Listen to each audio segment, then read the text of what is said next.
하나님 말씀 누가복음 2장 8절부터 14절까지 말씀 보도록 하겠습니다. 누가복음 2장 8절부터 14절까지 말씀.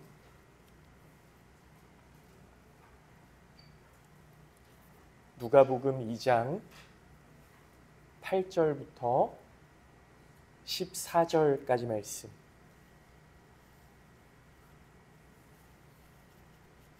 제가 봉독해서 읽도록 하겠습니다. 그 지역의 목자들이 밤에 밖에서 자기 양떼를 지키더니 주의 사자가 곁에 서고 주의 영광이 그들을 두루 비추매 크게 무서워하는지라. 천사가 이르되 무서워하지 말라. 보라, 내가 온 백성에게 미칠 큰 기쁨의 좋은 소식을 너희에게 전하노라. 오늘 다윗의 동네에 너희를 위하여 구주가 나셨으니 곧 그리스도 주시니라. 너희가 가서 강보에 쌓여 구유에 누워 있는 아기를 보리니 이것이 너희에게 표적이니라 하더니 호련히 수많은 천군이 그 천사들과 함께 하나님을 찬송하여 이르되 지극히 높은 곳에서는 하나님께 영광이요 땅에서는 하나님이 기뻐하신 사람들 중에 평화로다 하니라. 아멘. 할렐루야. 네, 감사합니다. 오늘 예수님 태어나시는 그 전일이에요. 성탄 전일인데요. 성탄의 기쁨을 함께 누릴 수 있는 분들이 또 이렇게 많이 나와주셔서 함께 예배드릴 수 있어서 너무 감사합니다. 저 노정순 권사님 또 편찮으신 줄 알고 막 마음이 걱정이 막 됐었는데 감사해요. 네, 사실 여러분 그 생일에는요 많은 사람들이 함께 축하해주고 기뻐해주는 것이 얼마나 감사한 일인지 모릅니다. 그렇죠? 생각해 보십시오. 여러분의 생일을 가족들이 아무도 모르고 그냥 지나간다면 얼마나 서운한 일이 되겠습니까? 우리가 태어날 때는 우리의 부모님과 또 몇몇의 그 사람들이 함께 그 자리에서 축하해 줬지만 시간이 가면서 우리는 만나는 사람들이 점점 많아지잖아요. 관계 맺는 사람들이 많아지지 않습니까? 그래서 우리의 지경이 넓어지면서 함께 축하해 주는 사람들이 더 많아질 거라고 생각해요. 그리고 우리가 이 세상을 떠날 때에는 또 우리와 함께 인생을 살았던 모두가 찾아와서 함께 슬퍼해 주고 또 기도해 주고 위로하고 이런 일들이 있으리라고 생각을 합니다. 이러한 의미에서 생일은 당신이라는 존재가 있어서 너무나 기쁘고 감사하다라는 의미일 것이고, 또 장례식은 당신이라는 존재를 우리가 끝까지 잊지 않겠습니다. 그리고 당신이 걸었던 길에 함께 동참해서 함께 걷겠습니다. 그 길을 계속 이어나가겠습니다.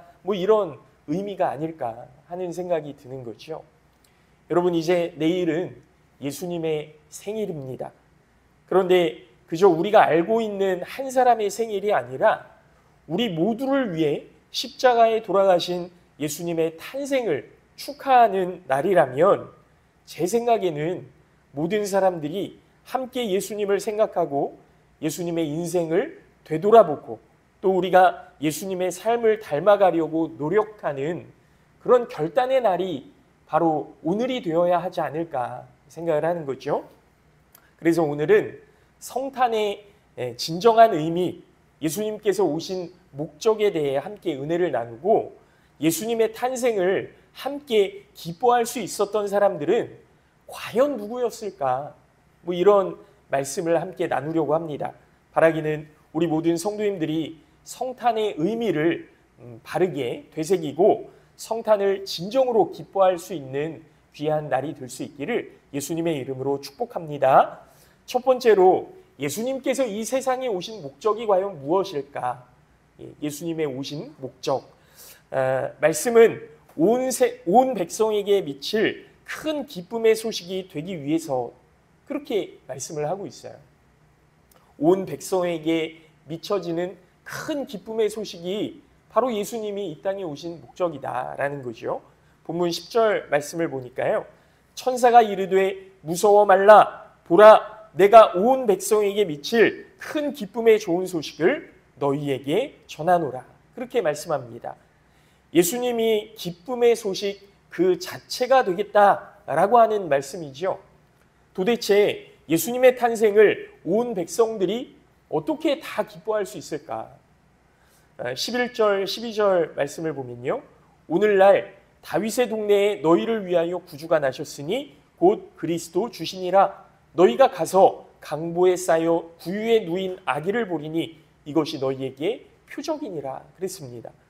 천사가 목자들에게 나타났죠. 그리고 그 목자들에게 예수님이 메시아이시고 구원자가 되실 분이다. 이렇게 말씀해 주시는 거예요. 그 구유에 누인 아기가 온 백성을 구원할 구원자시다. 이렇게 말씀하는 거죠. 여러분, 이때 당시에 이스라엘 백성들은요, 그 나라가 멸망하고 로마의 노예로 살아가고 있었습니다. 로마의 노예로 살면서 그 갖은 고초와 모욕을 당하고 계속해서 그 벌어지는 전쟁 때문에 많은 세금을 내다 보니까 너무 힘든 거예요. 전쟁을 그냥 하는 게 아니잖아요. 근데 이제 식민지에서 거둬들인 이 세금을 가지고 로마는 계속 정복전쟁을 해나가고 있었던 거죠. 이게 힘든 거예요. 하지만 이스라엘 백성들이 가지고 있던 한 가지 희망이 있었습니다. 그게 뭐냐면 바로 메시아였어요. 구원자가 오실 것이다. 하나님이 우리를 그냥 내버려 두지 않으실 것이다. 하나님께서 이스라엘 백성에게 구원자를 보내주시기로 약속해 주셨던 그 약속 하나만 믿고 계속 기다리고 있었던 거예요. 마치 우리가 이 악이 공존하는 세상 가운데 예수님 다시 오실 때까지 그 우리의 신앙을 지키며 믿음을 지키며 예수님 이제 다시 오실 그때에 우리의 삶을 기억하여 주시옵소서, 우리의 수고와 헌신을 기억하여 주시옵소서, 그렇게 기도하는 것처럼 이때 이스라엘 백성들도 메시아를 기다리고 있었다라는 거죠. 그 약속을 믿고 이스라엘 백성들은 나라가 멸망하고 약 700년 동안 그 힘들고 모진 시간들을 버텨낼 수 있었던 겁니다. 그런데 어느 날 갑자기 천사가 나타나서 다윗의 동네, 이 다윗의 동네라는 의미, 상징이 있잖아요. 아, 다윗이 태어났던 그 동네, 이스라엘이 가장 강했던 그 다윗이 태어났던 그 동네, 여러분 이게 얼마나 큰 의미입니까? 그 다윗의 동네에 메시아가 나실 것이다. 이 소식이 목자들에게 정말 그 사회에서 가장 밑바닥층은 아니었지만 그 굉장히 힘든 직업을 가지고 있던 사람들 아닙니까?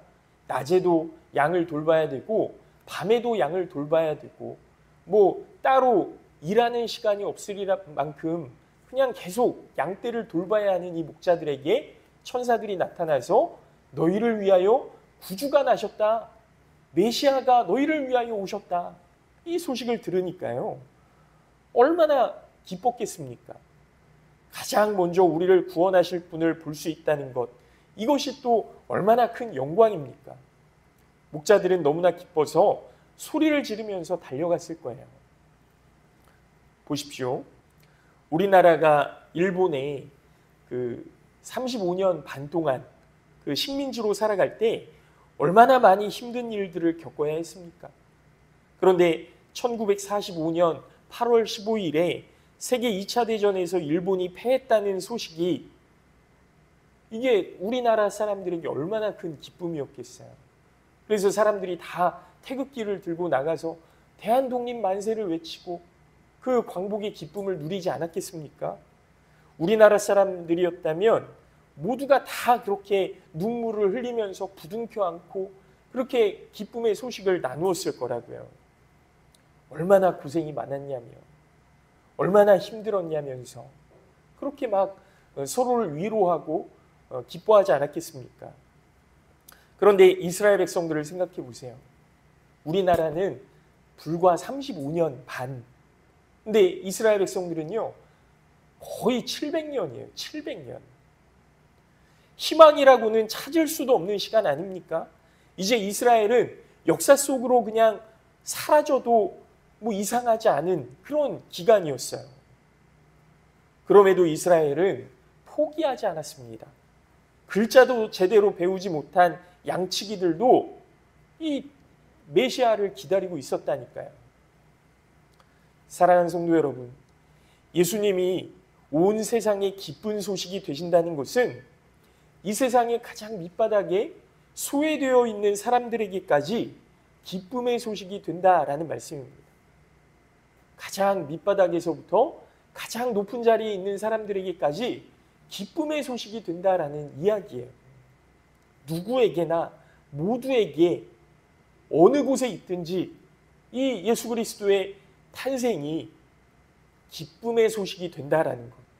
그리고 예수님은 탄생의 순간에서까지 밑바닥에 살고 있는 사람들에게 가장 먼저 기쁨의 소식이 되어 주셨습니다. 예수님이 기쁨의 소식이 되셨다면 우리는 무엇이 되어야 할까?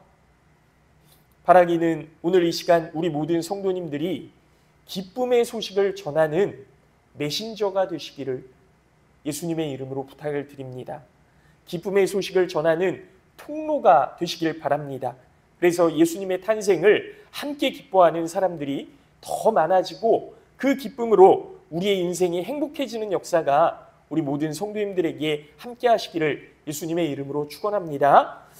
둘째로 예수님이 기쁨의 소식이 되시기 위해서 이 땅에 오셨다고 하는데 도대체 왜 예수님이 기쁨의 소식이 되시는 것일까? 예수님이 오신 목적은 온 세상에 기쁨의 소식이 되기 위하여. 그러면 예수님은 왜 기쁨의 소식이 되는 것일까? 이스라엘 사람들에게 예수님의 기쁜 소식이 되는 이유는 구원자시니까요. 이스라엘을 구원하실 분이 오셨으니까 이스라엘에게는 너무나 기쁜 소식 아닙니까? 그러면 우린 이스라엘 사람들이 아닌데 왜 예수님이 기쁨의 소식이 되는 것일까요? 온 백성에게 미칠 큰 기쁨의 소식, 모든 사람들에게 미칠 큰 기쁨의 소식이라는 거예요. 여러분, 예수님이 이스라엘의 큰 기쁨의 소식이고 그러면 우리나라, 미국, 다른 유럽의 나라들, 아프리카 사람들 왜 온 백성들에게 기쁨의 소식이 될까라고 하는 것에 대해서 함께 말씀을 나누려고 하는데요. 예수님은 누구든지 자기를 필요로 하는 사람들을 위해서 오셨다라는 겁니다. 누구든지 예수님을 필요로 하는 사람들에게 예수님이 와주셨다라는 거예요.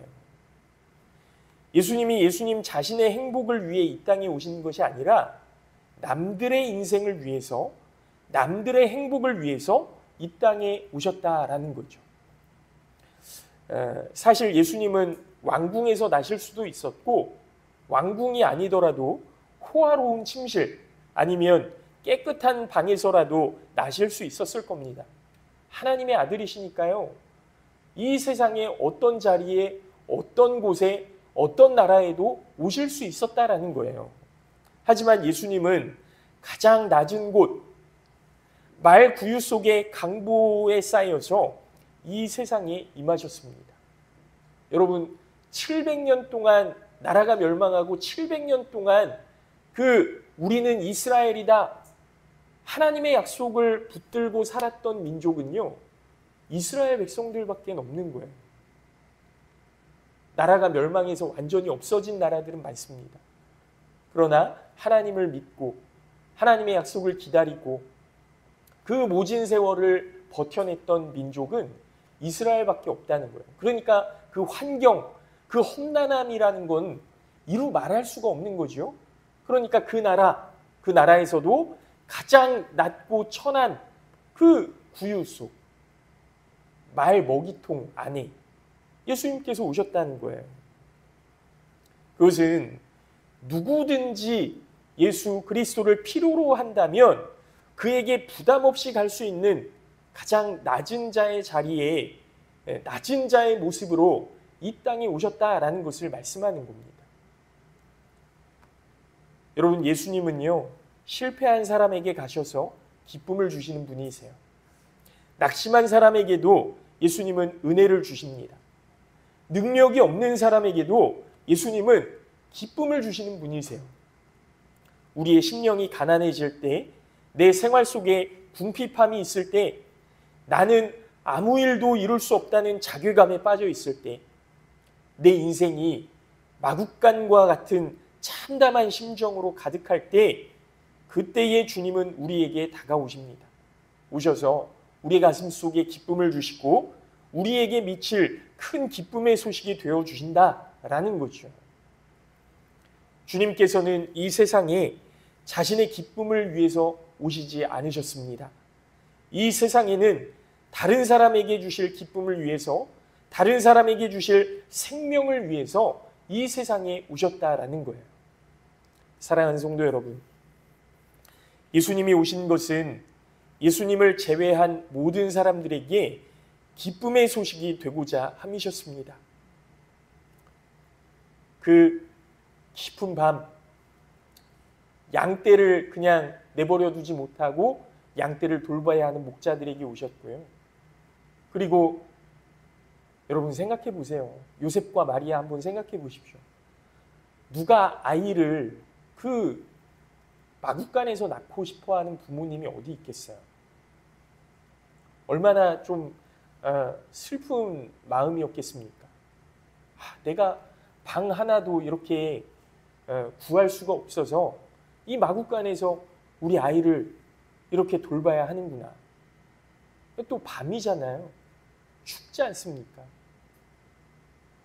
그 순간에도 예수님이 태어나셔서 요셉과 마리아에게 건강한 모습으로 태어나셔서 부모님에게 기쁨을 주고, 또 그 밤에 일하던 목자들에게 나타나셔서 이 세상을 구원하실 큰 기쁨의 소식을 또 전해주시고, 그 은혜와 사랑, 또 그 모든 사람에게 기쁨이 되어주신다는 그 약속이, 게다가 십자가의 죽음까지도 마다하지 않으시고 이 땅에서 가난하고 외롭고 아파하고 소외받는 사람들과 함께 하셨던 그 예수님, 실패할 수밖에 없고 절망할 수밖에 없는 사람들에게 기쁨의 소식이 되어주셨고 희망이 되어주셨다라는 겁니다.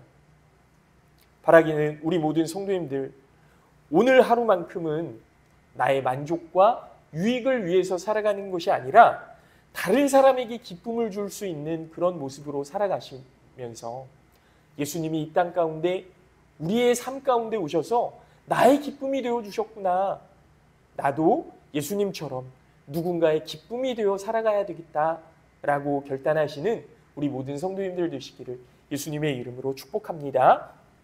마지막으로 이와 같은 기쁨, 예수님께서 우리에게 기쁨이 되어주시기 위해서 오셨고, 누구에게나 그렇게 기쁨이 되어주시기 위해서 낮고 천한 모습으로 이 땅 가운데 오셨는데, 그러면 이 기쁨에 동참할 수 있는 사람들은 누구일까? 온 백성에게 미칠 큰 기쁨의 소식에 동참하는 사람들이 누구일까? 오늘 성경을 보면요, 세 부류의 사람들이 나오거든요. 하나는 본문에 나오는 목자들입니다. 그리고 또 하나는 여러분 마태복음 2장에 나오는 동방박사들, 그리고 마지막은 오늘 말씀에도 나오고 마태복음에도 나오는 마리아와 요셉, 예수님의 부모님이죠. 이 세 부류의 특징을 보면요, 특별한 특징이 있습니다. 목자들은 밤에 자기 양떼를 지키더니, 그렇게 나와 있죠. 성실하게 자기 직무를 감당하고 있던 사람들인 거예요. 추운 겨울에 밖에서 양을 지키고 있습니다. 하늘의 영광을 보며 경배하러 가게 되었습니다. 무척이나 감동스러운 그런 사실 아닙니까? 그러나 이것이 결코 감동스러운 사실만은 아니에요. 영하 15도, 20도가 되는 추운 겨울날 밤에 움막에도 들어가지 못하고 양떼들을 지키기 위해서 추위 속에 고통하며 떠는 이 사람들을 여러분 생각해 보십시오. 그런데 그들은 자기 일에 그렇게 열중하고 있는 도중에 천사들의 음성을 듣게 되는 거예요. 내 일에 성실하게 감당하고 있는 그때에 천사들의 음성을 듣게 되는 겁니다. 그리고 마침내 예수님을 경배하는 사람들이 되는 거죠. 여러분, 하나님께서 사랑하시는 사람은 평소에 자기 일에 성실한 사람들입니다. 21일에 지구의 종말이 온다고 해도 그게 그냥 큰 일이 아닌 거예요. 여러분, 예수님이 오시기 그 전에 세상 가운데 종말이 온다고 해도 그냥 내가 맡은 일을 묵묵히 감당하는 사람들입니다. 여러분, 세상이 멸망한다면, 내일 세상이 멸망한다면 오늘 무슨 일을 하시겠습니까?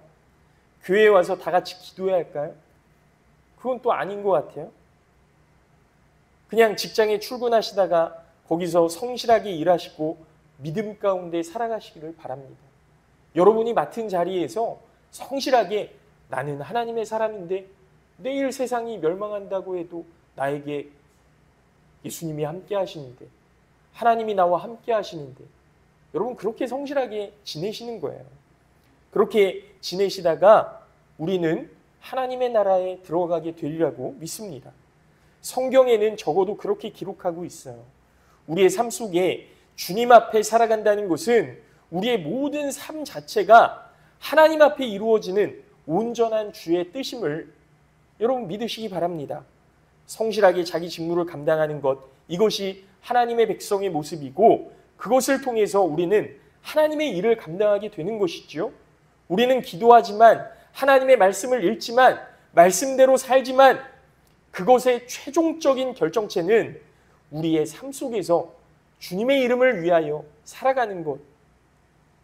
내가 그냥 내 평소의 삶을 살아가는 것이지만 하나님께서 내 삶을 기뻐 받아주시는 것. 이것이 정말 귀한 신앙의 모습이 아닐까 하는 겁니다. 적어도 자기 일에 충실하지 못한 사람은 예수님을 잘 믿는다고 할 수 없는 거예요. 자기 일의 성실함이 바로 예수 그리스도의 출생의 소식을 듣게 되고 그것을 통해서 경배하는 사람이 되는 겁니다.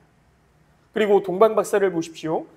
주님의 사자의 말씀에 순종한다는 그 특징을 가지고 있어요. 그 동방박사들은 헤롯과 약속을 하죠. 그 베들레헴 예루살렘에 들어와서 유대의 왕으로 태어나신 분이 어디 계십니까? 그러니까 당연히 동방박사들은 유대의 왕으로 태어나신 분이 왕궁에 있는 줄 알고 헤롯 왕을 찾아갔던 것인데 이 헤롯이 깜짝 놀라는 거예요. 당황하는 거예요. 여긴 안 계시다. 여긴 안 계시다. 그리고 너희들이 가서 그 유대의 왕으로 태어나신 분을 만나게 되면 나에게 와서 알려다오. 나도 그를 찾아가서 경배하려고 한다. 이렇게 이야기를 하니까요. 근데 주님의 사자들이 동방박사들에게 나타나서 헤롯에게로 가지 말아라. 그렇게 이야기하지 않습니까? 그 헤롯 왕의 말에 순종하는 것이 아니라 주님께서 보내신, 하나님께서 보내신 그 천사의 말에 순종하는 사람들이었다라는 거예요.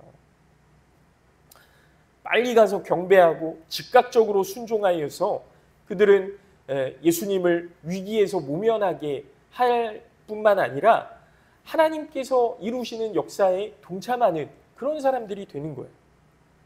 주님께서 말씀하실 때 아멘 하고 받아들이는 사람들, 그들은 하나님께서 그들의 길을 인도하실 때 신속히 기쁨으로 그 길을 따라가는 사람들입니다. 목자들도 역시 마찬가지고요. 천사들의 말씀을 듣고 천한 우리가 가야 되나 말아야 되나 이렇게 생각하는 것이 아니라 정말 이 땅 가운데 구원자로 태어나신 분을 우리가 당연히 경배해야지, 하나님께서 말씀하셨으니 그 말씀에 순종해야지 라고 그렇게 달려갔던 사람들, 이 사람들이 바로 동방박사와 목자들이었다라는 거죠. 여러분, 또 마리아와 요셉을 보십시오. 그들은 경건하게 준비된 사람들이었어요. 예수님의 육신의 모친이 된 마리아, 그리고 육신의 아비가 된 요셉. 마리아는 경건한 중에 예수 그리스도를 성령으로 잉태할 수 있는 그런 경건한 사람이었고요. 요셉은 마리아가 자기와 정혼하고 동거하지 않은 상황에서 그 잉태했을 때 마리아를 막 이렇게 드러내서 아유, 저 여자가 잘못했다고 이렇게 한 것이 아니라 조용히 끊고자 하고 마리아를 배려했던 거죠. 그리고 하나님의 천사가 나타나서 요셉에게 마리아와 혼인해라. 그는 성령으로 잉태된 것이다. 그렇게 이야기했을 때 요셉이 그 말씀에 순종하지 않습니까? 여러분 가만히 생각해 보면요. 남자 입장에서는 나랑 약혼했던 여인이 잉태했다? 천사가 와서 성령으로 한 것이다 라고 아무리 이야기해도요. 막 가슴에 불이 막 부글부글 할 거예요. 그렇지 않습니까? 그런데도 하나님의 말씀에 순종해서 그 여인을 품어주고 그 여인이 다치지 않도록 배려하고 많은 사람들을 설득해내고 이런 모습이 바로 요셉의 모습이었다라는 거죠. 내가 옳다는 것을 증거받기 위해서 다른 사람을 비난하거나 내가 의로운 자리에 서기 위해서 다른 사람을 구렁텅이에 빠뜨리는 사람이 아니었다라는 겁니다. 바로 요셉은 이런 정도의 의로운 사람이었고 경건한 사람이었다라는 거죠. 사랑하는 성도 여러분, 양떼를 지키던 목자들, 그리고 하나님의 말씀에 순종했던 동방박사들, 그리고 경건한 사람이었던 요셉과 마리아를 기억하시기 바랍니다. 하나님 앞에 성실하고 하나님의 말씀에 순종하고 하나님 보시기에 경건한 사람들, 바로 우리가 그런 사람들이 되어야 하지 않겠습니까? 하나님께서는 이들과 성탄의 큰 기쁨을 함께 하셨습니다. 하나님의 계획을 나누셨고 희망을 보여주셨다라는 거예요. 여러분 이제 2023년이 다 마무리되어 가는 이 시점에 우리 은혜교회에 하나님이 새로운 희망을 보여주신다면 내가 너희와 함께 하겠다. 우리 장로님 기도하신 것처럼 임마누엘의 하나님이 되어주시겠다라고 하는 그 기쁨과 소망 또 희망을 우리가 함께 할 수 있는 사람들이 된다면 여러분 예수님의 말씀에 순종하는 사람들이 되어야 하고 우리의 자리에서 묵묵히 성실한 사람이 되어야 하고 그리고 하나님께서 기뻐하시는 경건한 사람이 되어야 하지 않겠습니까? 바라기는 우리 모든 성도님들이 그 하나님께서 기뻐하시고 인정하시고 누구보다도 먼저 말씀해 주시는 그런 친구의 관계가 되시는 우리 모든 성도님들 되시기를 예수님의 이름으로 축복합니다. 이제 말씀을 마칩니다. 우리는 성탄의 기쁨을 온전히 누리는 주님의 은혜에 동참하는 백성이 되기를 원합니다. 오늘도 우리 마음 가운데 하나님께서 주신 감격이 있고 내가 그리스도를 생각만 해도 기쁨이 있으며 나에게 주어진 하루하루의 삶을 주님 앞에 어떻게 살아갈까? 어떻게 그 내 삶을 내어드릴까? 거기에 대한 진정한 감동이 있는 삶을 사시는 우리 모든 성도님들 되시기를 예수님의 이름으로 축복합니다. 오늘 이제 성탄 전일인데 이제 내일 성탄의 기쁨을 맞이하기 위해서 하나님 앞에 아름다운 예배를 드리는 주님의 귀한 성도님들에게 성탄의 기쁨이 마음껏 누려질 수 있게 되는 귀한 은혜가 있으시기를 예수님의 이름으로 축복하고요. 또 우리의 근심이 씻어지기를 축복하고요. 또 우리 마음에 하나님의 감격이 있기를 축복합니다. 그것이 우리의 능력이 되어서 우리 삶의 연약한 부분이 강해지고 우리의 마음속에 소원하던 바가 이루어지고 우리의 마음에 계획하던 바가 이루어져서 하나님 앞에 영광 돌리는 귀한 은혜가 있으시기를 축복합니다. 사랑하는 모든 성도님들에게 온 백성에게 미칠 큰 기쁨의 소식인 성탄의 소식이 우리의 삶에 실제로 드러나게 되는 귀한 은혜가 있으시기를 예수님의 이름으로 축원합니다. 잠깐 기도하겠습니다.